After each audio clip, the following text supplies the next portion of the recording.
typically there are two types of import video games. Import-friendly games and games with a lot of text. That's true because, usually if you need to read the text, you need it to be localized. You need it to be released in your region.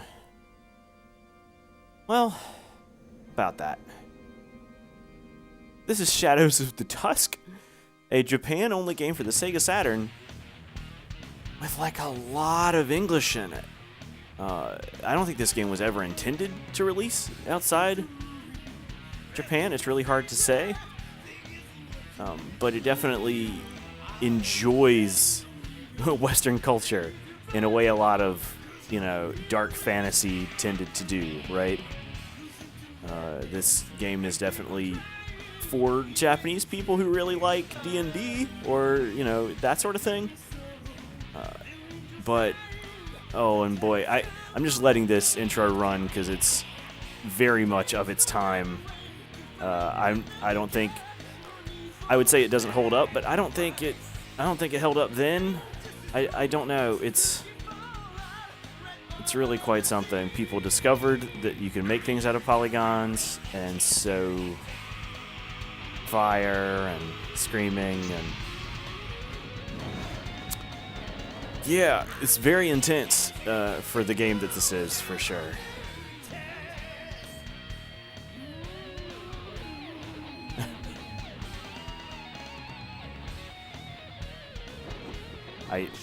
There's just so much going on here.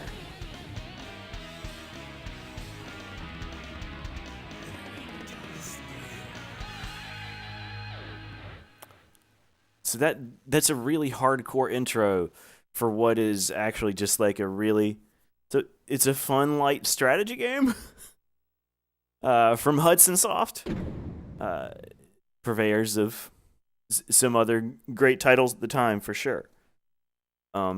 This, the time, of course, being 1996. This was 1998. My apologies. This is what I get for trying to read a box while something else is loading. Alright, so you can see here, this game has English menus. There's Japanese text, like, tooltips, like explanatory text. But already, I didn't have to do anything to make this English. This is what is going on in this game. It's kind of cool. But before I get into the deck building stuff, I think it's probably best to just get in and show you how the game works. It is, oh boy, it's right up my alley for sure, and I'm sure that some people here might enjoy it as well. We'll go back to the first level just to show you what's going on, because it's not one of those games where you level up. It's not one of those games where your characters get stronger. It is very much tabletop board game kind of stuff. Also, it's a Saturn, so there are load times. Here we go. So, you play on a 5x5 grid. And you see there, the pieces had different numbers above them. I'll get to that when we talk about building out your team. But the enemy is up on the top right. We're at the bottom left. And we are trying to take out their leader. The leader is whoever starts out standing in the middle. So our leader here is Richard. And over there, their leader is Galvados. So we got our team over here. And you can have your team full of whatever you got. Now, we have people with different stuff. We got, let's see, what would be the thing to do here? So we got Richard. Richard is a human. Richard is a knight. Richard can walk 2 spaces. So we're gonna move him 1. And he's got a straight attack, which you can see right down there where it says AP and HP. That is attack points and hit points. So if you attack, you would attack for 5. Now, Richard has a special ability, Cut Off, and you see that 0 next to it. It doesn't cost any mana to use this special ability. It's just a different ability. Instead of attacking the thing right in front of him, he can use Cut Off to attack a row of 3 for 3 damage each, which can be tactically useful for sure. Especially if you have a line of 3, you can do 9, but generally you're doing 6 with that move. So each unit can move and can do an action. Now we got Zadok over here. Zadok is our wizard. Which, let's see. What's the smart play here? We'll get to the wizard in a moment, I suppose, because we have these humans that are a little bit weaker, but they're cheaper to deploy. And we're gonna walk them up here and attack each of these that have 1 hit point left from Richard doing the damage to them. And these smaller ones, see, they have 4. 5 here, 3. They're weaker, but every time you defeat someone, you get a little stronger, which is cool. And it also helps speed up the battle, so it's not like a standstill or a war of attrition or anything like that. Now I'm gonna move Zadok here to this spot. Why I'm doing that is because you can see their lit spots, the centers on each side, and then the 5 in the middle. Whoever's standing on the spot the leader spawns in gets your team 5 mana at the beginning of the turn. And then the center row gives you 1 for everyone that's standing there. So you may want to run away tactically, but if you can position your opponent so that where you take over their spot, you can get a lot of mana and do some cool spells while they'll have some problems. Now Zadok is going to do a fireball, and the fireball makes sense to go for the enemy leader here. The fireball can hit anything. It's very useful. As long as you have 3 mana to do it, I recommend doing it every turn.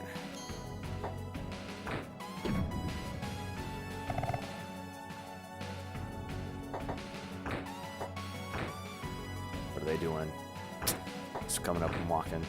This is, of course, the first level, so it is fairly easy, but it's still enough to definitely show you what's going on. Now, I have these turned off because I am a tactical game player and really don't want that time wasted, but if you like animations, especially of their era animations, this game certainly has them.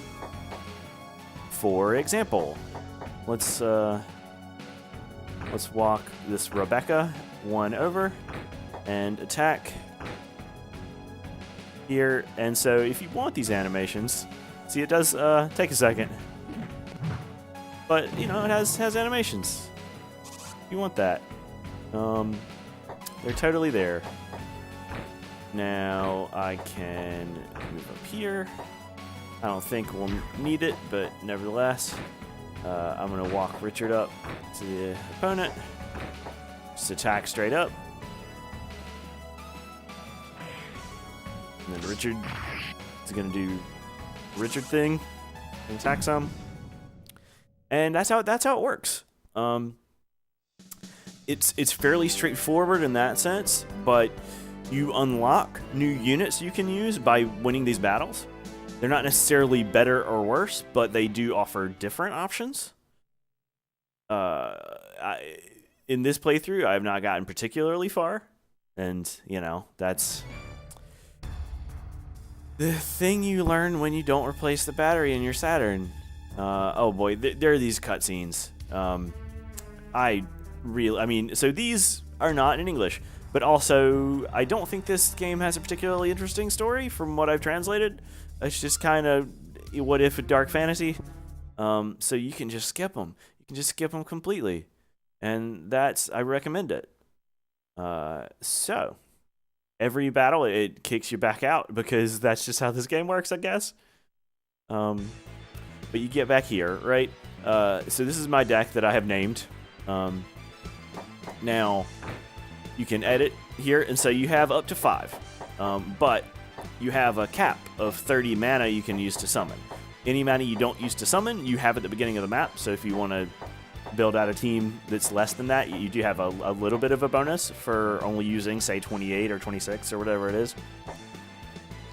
Now, you can also put characters over here, which let you summon them within the game.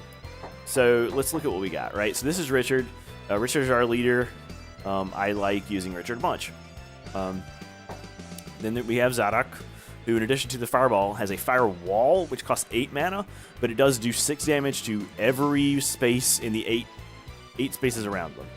it's pretty cool. And then you can strengthen to increase the attack of somebody nearby.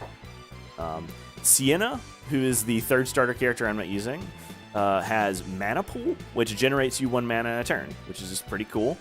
It's definitely helpful if you're sticking around later. We got the Guardian. The Guardian is the first unit you get. The Guardian is a beast. You can see that your starters are all humans. The Guardian has 15 hit points. That's a lot of hit points. Has some healing and some protection, which is pretty cool.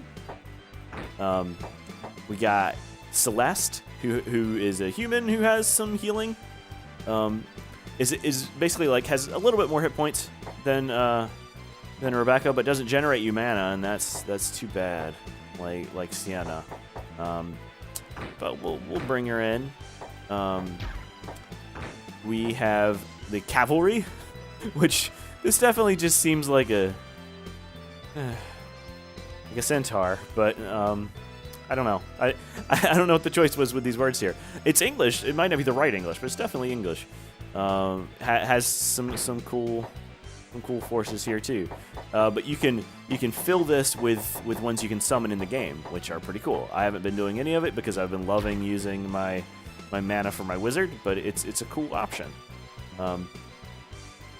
Now I want to do one more time. You can see here this uses the X-band, so you could play online with people. And there's like local versus and practice. Like this was meant to be like an online competitive strategy game. I really think if someone tried to take a crack at this as like a mobile game or as like a small lightweight download, I think it really could have some promise. Especially cool thing about this game, I should not on stream go all the way to the final map. Let's go with the third one. That's a good one to show. The physical copy of this game is not particularly common. It's also not well known, so if you can find it, you can generally find it for a decent price. But it is a little hard to find. But it comes with cards that have all the stats and all the abilities for these characters on there. It's pretty cool. It has their mana cost, their HP, their attack, their movement, and their movement style. When they say walk or flying, that stuff does mean like you can't walk through another unit. You can fly over them though. So if you're trying to get past someone, you can use flying units that way. I think it's a really cool touch. Again, I'm really not a fan of this art style, but you can definitely get by it in the name of making some things happen. All right, so on this map, I think it's pretty cool. There are different sorts of setups, right? Because you can't get stronger, that sort of thing, but you can see what they have, right? This is Maximilian over here. Maximilian has 20 hit points and 10 attack. That's not fair. That's not fair even a little bit. But attack, great. Roar, sure. Cost HP -5. What this means is every turn, this thing loses 5 hit points. All you have to do is run away for a bit, and it kills itself. Of course, if you get hit by it, it will do 10 damage, so you better run. And then Creeper. You know, there's... looking at that thing, I can get it. I can get that it's a Creeper. Alright, so we definitely don't want to end our turn. Alright, so we want to avoid its range. So it has a range of 2, so we want to have no one within 3 spaces of it. So we're gonna move over here. And then wait. I'm gonna move this way, so I'm standing on the 5 space. I think that's important. I'm gonna move up here. And then I'm gonna move here. And then I'm gonna throw a fireball at... I could just start whittling away that. That might be the smart play. But I think I'm a little more scared of this 10 attack, so I'm gonna go ahead and throw a fireball at them. And then next turn, another fireball. You know? As you can see, these animations really do take quite a while. I'm gonna turn them back off, but I did want to show one more. If we keep throwing fireballs, then that will shorten the amount of time that they can be there by a turn, so I think that's fun. Also, yeah, you got different sort of things here. For if you're playing multiplayer, you can pick that stuff on the fly. I think that's kind of fun.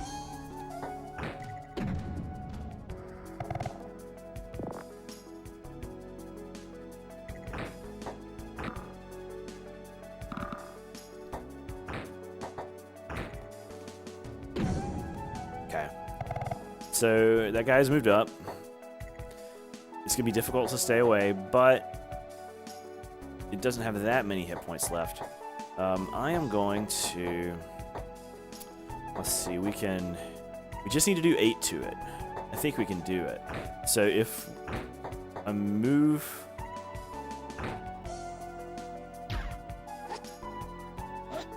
Probably shouldn't have done that. It's fine. I'm going to attack with Rebecca, right? Get it down to 10. I'm going to move up here, also attack with the other Rebecca.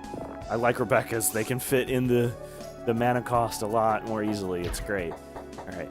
I am going to move Zadok over here to a mana space, and then Fireball. And that'll get it down to 5. It'll lose 5 at the beginning of the turn, and it'll die. Aha! So, this is still early in the game, but I like how that works. I'm going to move up here, and then I will attack right here. Taking it down to 3.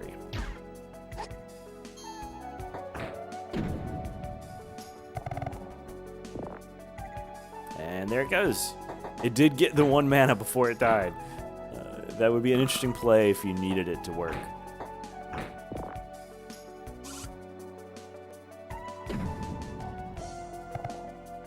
Alright.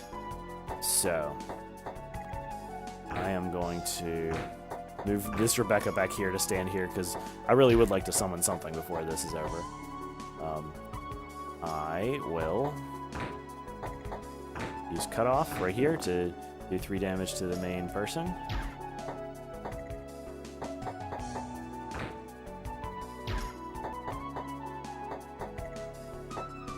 And then I'm gonna walk back 1. I am going to attack here. Get rid of that. And I'm being a little inefficient right now, but I'm being inefficient for the sake of showing another couple of things off. I think I probably could have ended it that turn, but I want to,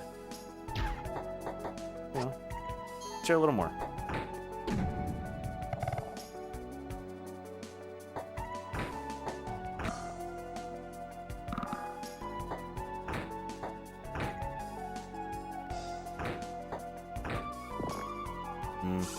All right, so let's show them what we're made of, shall we?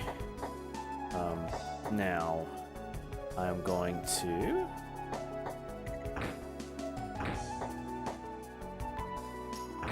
move over here, attack for 5.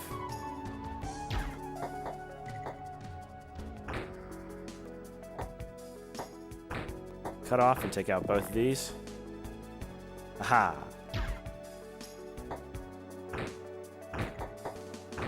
Move here. Use Fireball. Alright. Next turn I should be able to summon something and also win this map. I'm sure you could pull back and summon a lot early, but it's just not my way. Alright, so the only one that can summon is your leader, and it uses up their turn, but we brought out... Let's call in the cavalry, shall we? Aha! So we have that. You can still move around if you want to, but that's how that works. Rebecca has really done a lot for us on this map. Let's take the win. Aha!